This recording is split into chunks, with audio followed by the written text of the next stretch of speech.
Welcome back to Reynolds Runabouts, everybody. This is Jeffrey Reynolds. Today I continue the restoration of this 1960 U.S. molded shape 16-foot home-built custom runabout outboard. So in the video last time I talked a little bit about what I thought might be coming concerning the transom of the boat and the rod I had found both on the port bottom end of the transom, but also what I had found maybe in the transom itself. It was after I did some intrusive cutting with my oscillating saw, what I thought, some bad rot. So in this video, I'm going to show you how I went ahead and addressed the issue of a pretty bad transom, deceivingly solid, but could see the problems coming down the road in the future. So I'm taking I guess the most intrusive route I can, but also probably make it the safest for the owner. So let's get to work. Today I tried to work on this port side transom frame area, thinking I could do it from the outside, but have come to the conclusion that I really need to get on the inside to see what's going on. I'm working blind right now, so in order to do that and to expedite some repairs that I know are coming, I'm going to remove this port side aft deck, which is butt jointed right above where the aft deck starts on the inside. It's also butt jointed there.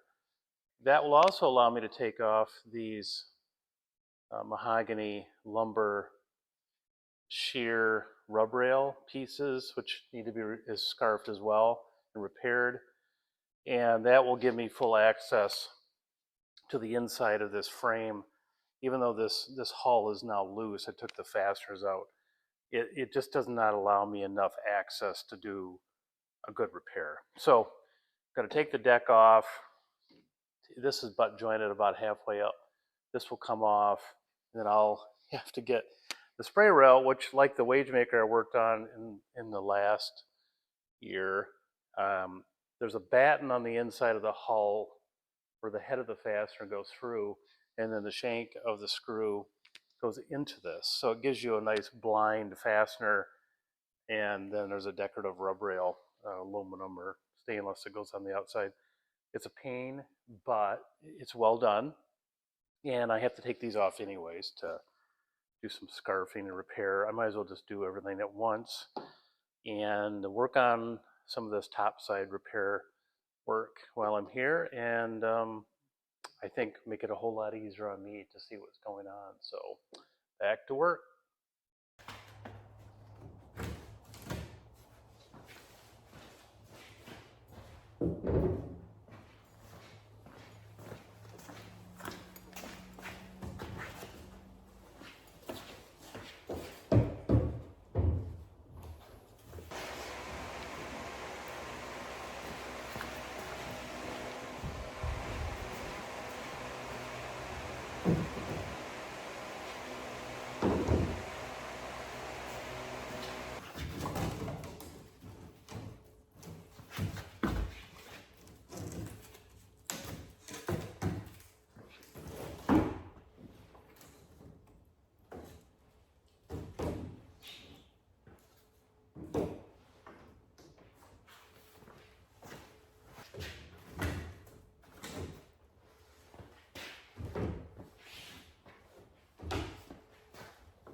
Well, with the removal of the transom, I can now start repairing not only the bottom of the transom that's rotten, but also look for joints in the rest of the timber to make sure that they're all tight, and get those ready for reinsertion when I get ready to do that. It'll also allow me to look at some of these areas that were hidden, and I'll show you some close-ups.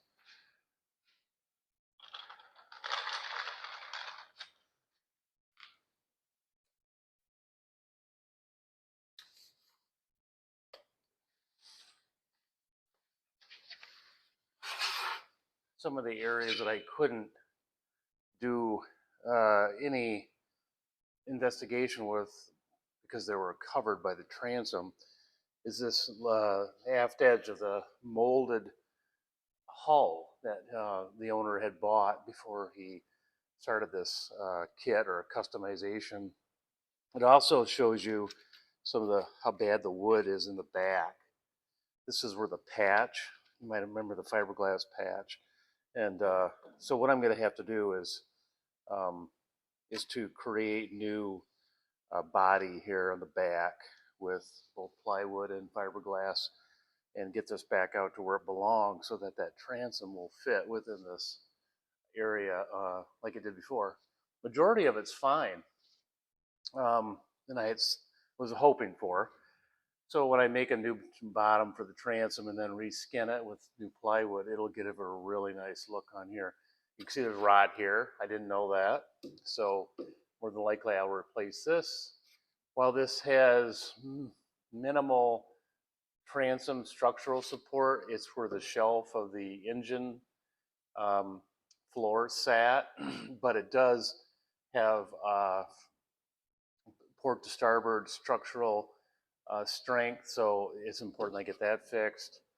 I can rebed all of these connections between the transom and the interior frame and check out these bottom of these inner keel and stringers to make sure they're correct and not rotten, which I'm thankful only looks like maybe 2 of them have issues, and I'll scarf in new ends to those.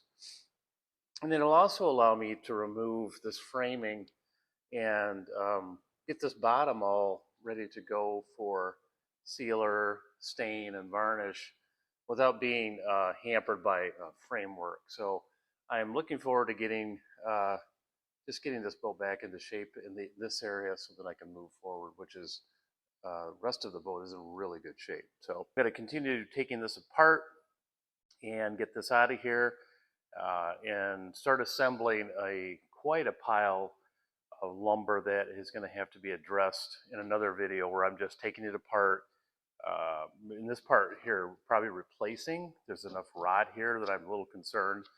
Even though this is real mahogany lumber, I think it's been compromised, and it is part of the transom strength. So, and that's why I'm doing all this, to see what areas are bad, fix them, put it back together, have a lot stronger boat, just like 1960, so that the 64-year-old boat is ready to go for the next 60 plus years. So back to work.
So I have done some 80 grit sanding just to see what the top of these stringers and the keelson look like, in addition to the transom joint, and then up into the bilge a little bit to see how far maybe the rot went.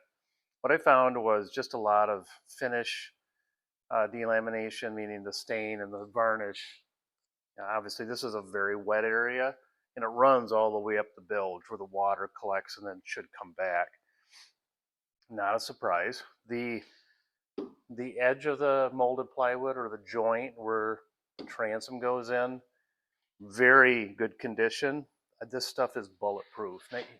64 years later, here it is, pretty good, except this area, which I'm not even sure that was just moisture. It might have been a damaged area that just became even more susceptible to moisture because it was damaged and open, and then of course a glass patch which just trapped more moisture. And yeah, so this is the area I was talking about that's going to have to be replaced. I'll be scarfing in new plywood.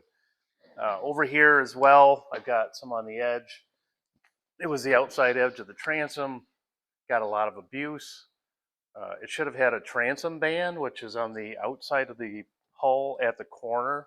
Very common on boats to reduce the impact on a 90-degree corner. The rub rails can only do so much, and then the splash rail. Then you have an outside corner which just kept getting hit. So I'm pretty sure just things happened there, and moisture got in. So we'll fix that going forward.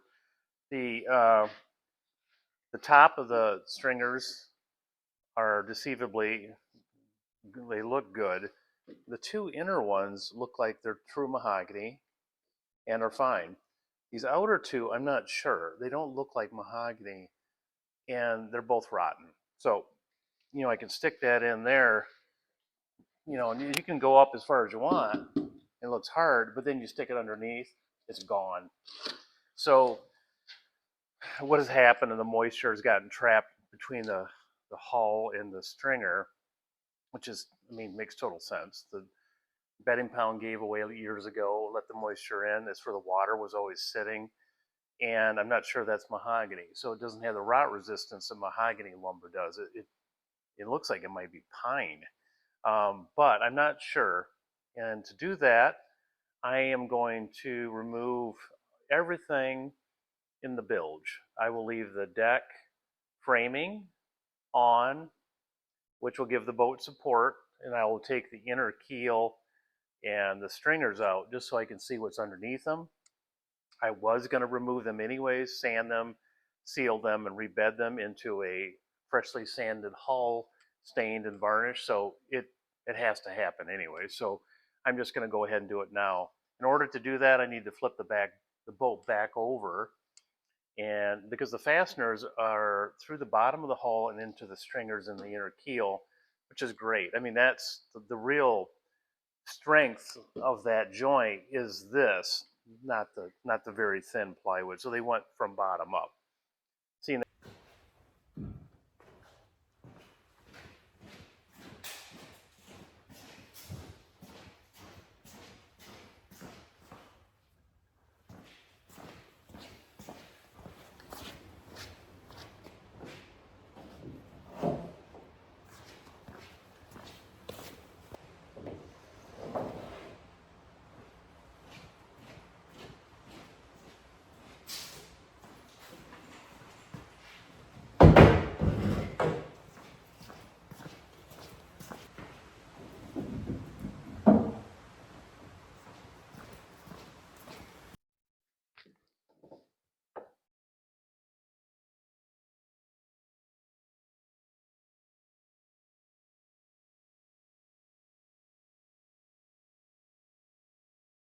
So I've removed the two spray rails and found out there was a combination of ways that they attached them.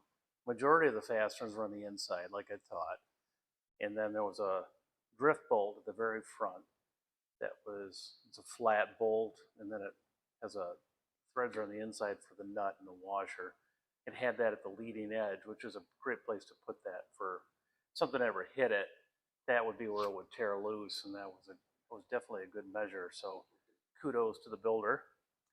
There are other sets of fasteners coming in from the outside that I noticed on the hull are they used like a compound to cover them up. That was probably to help hold the inner batten. Uh, and then farther up, there are holes that probably come from an original set of bow spray rails that were farther up in addition to this. So there would have been two on each side.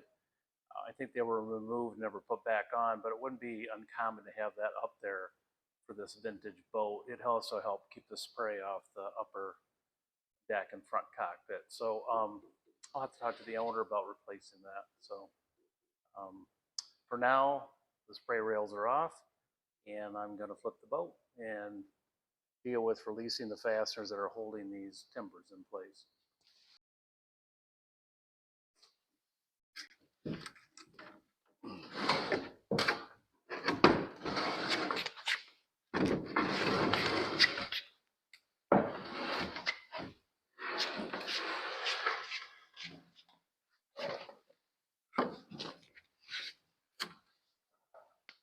Well, that concludes this episode. Thank you for tuning in. If you're enjoying the series, please hit the subscribe button so you're given notifications every 2 weeks on Wednesdays when I drop new videos. And if you're enjoying it more than normal, hit the like button, please. It's always good to receive positive feedback. And of course, as always, if there's comments or questions, please place those below, and I will answer them the best I can. And until next time,